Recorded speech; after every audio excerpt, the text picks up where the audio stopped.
Hi friends, చిన్నపిల్లలకి రైమ్ను diagram రెండు ఒకేసారి వచ్చే విధంగా నేను చేస్తాను.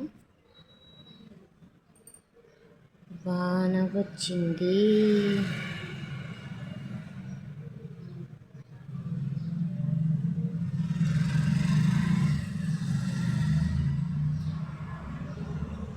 వరదొచ్చింది, ఇంటికెళ్ళాను, అమ్మ రెండు ఇడ్లీలు పెట్టింది, తిన్నాను,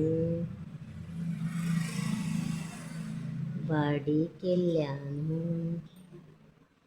సార్ మూడు మూడు ఎంతన్నాడు, ఆరన్నాను, రైట్ కొట్టాడు. టోటల్గా మొత్తం ఫినిష్ చేశాడు. Boy friends.